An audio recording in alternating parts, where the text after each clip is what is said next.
Welcome தம்பி.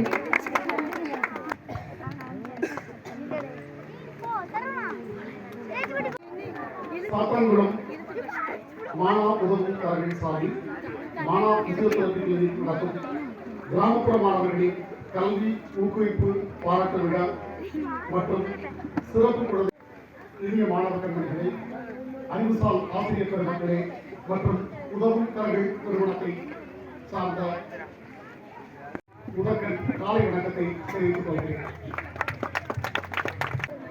சிறப்பு குழந்தைகளை நாம் கனிவுடனும் அன்புடனும் நடத்தி அவர்களுடைய தனித்திறமைகளை இனம் கண்டு வாழ்வில் அவர்கள் சுயசார்புடன் வாழ்வதற்கு நாம் அனைவரும் ஊக்குவிக்க வேண்டும். குழந்தைகளுக்கான சிறப்பு குழந்தைகளுக்கான மற்றும் கிராமப்புறத்தில் உள்ள குழந்தைகளுக்கான வளர்ச்சி ஒரு முகாமாக இங்கே நடத்தி கொண்டிருக்கின்ற அருமை சகோதரி லட்சுமி அவர்களே, பிரைஸ் வாங்குறது போட்டிகளை கலந்துக்கிறது நீங்க என்கரேஜ் பண்ணணும். ஆர் கனக மெல்பா அக்லூட் ஸ்பெஷல் ஸ்கூல் ஃபர்ஸ்ட் பிரைஸ். போ அவையா மெல்பா இங்க பாரு. சூப்பர்.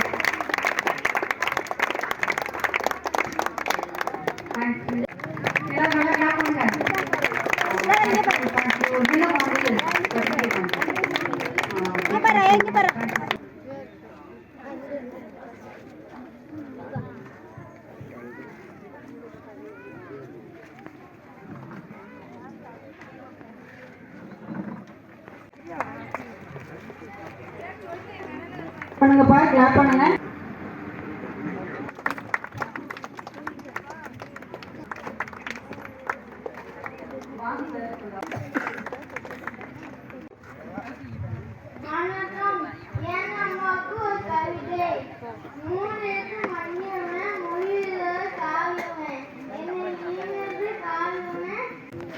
அனைவருக்கும் வணக்கம். இந்த கவிதையை கூற வருகிறேன்.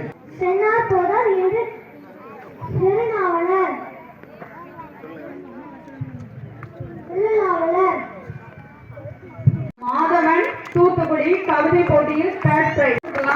கொஞ்சம் மோட்டிவேட் பண்ணுங்க. நெக்ஸ்ட் எல்லாம்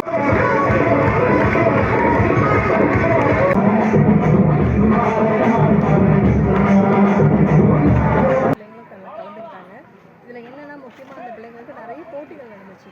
பார்க்குறது ரொம்ப விசித்திரமாகவும் ஆச்சரியமாகவும் இருந்துச்சு.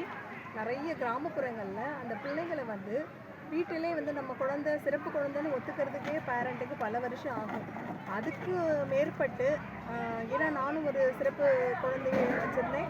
என்னோடய சிறப்பு குழந்தை இப்போ இல்லை.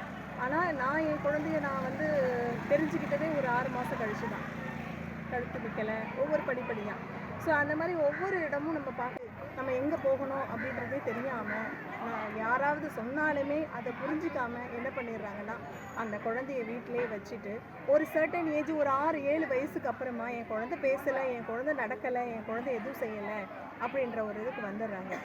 ஆனால் இப்போ நம்ம இந்த ஸ்பெஷல் ஸ்கூல்ஸ் அப்படின்றத தேடி கண்டிப்பாக போகணும். ஏன் அப்படின்னா இந்த ஸ்பெஷல் ஸ்கூலில் அவங்க பேசுகிறதுக்கு ஸ்பீச் தெரப்பி, ஆக்குபேஷனல் தெரப்பி அந்த மாதிரி நிறைய கொடுக்குறாங்க. இதனால் இந்த குழந்தைங்க என்ன பண்ணுவாங்க அப்படின்னா ஸ்டேஜ் வைஸ் ஒரு இம்ப்ரூவ்மெண்ட்ஸ் கிடைக்கும். நம்ம வீட்டிலே குழந்தைங்க வச்சுருக்கும் போது அந்த குழந்தைங்களுக்கு எந்த ஒரு இம்ப்ரூவ்மெண்ட்டும் கிடைக்க வாய்ப்பே இல்லை.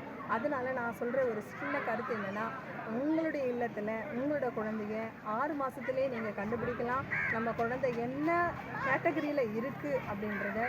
இது நமக்கு பேரண்டெல்லாம் நிறைய பாவமே இல்லை. They are god's gift.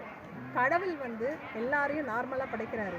கடவுளுக்கு ரொம்ப பிடிச்ச குழந்தைய மட்டும்தான் டிஃப்ரெண்ட் வருவாங்கன்னு கொடுக்குறாங்க. ஸோ நம்ம குழந்தைய நம்ம வீட்டிலே வச்சுக்காம இந்த மாதிரி ஒரு ப்ரோக்ராம்ஸ்க்கு கூட்டிகிட்டு வரதுனால அந்த குழந்தைங்க பேச்சு போட்டி, ஓவிய போட்டி, அதன் திறமைகள்லாம் பார்க்கும்போது ரொம்ப ஆச்சரியமாக இருந்துச்சு.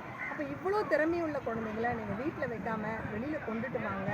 ஸ்பெஷல் ஸ்கூலுன்னு ஒன்று தேடி போங்க, வெக்கப்படாதீங்க. அந்த ஸ்பெஷல் ஸ்கூல் மூலமா உங்கள் குழந்தைக்கு கண்டிப்பாக உங்கள் குழந்தைக்கு ஒரு திறமை இருக்கும். அதை வெளியே கொண்டு வந்துடுவாங்க. அவங்களுடைய சொந்த காலில் நிற்கிற அளவு கூட முடியும். அவங்களுக்கு வேலையும் கொடுக்கறதுக்கு வாய்ப்பு இருக்குது. ஸோ அதையும் நீங்கள் பயன்படுத்திக்கங்க. இதுக்கெல்லாம் நம்ம வீட்டில் முடங்கிடக்கூடாது, வெக்கப்படக்கூடாது, தைரியமாக வெளியில் வாங்க.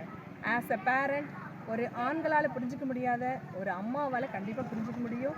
கண்டிப்பாக நீங்கள் வெளியில் வந்து உங்கள் குழந்தைக்கு ஒரு நல்ல ஃப்யூச்சரை கொடுங்க.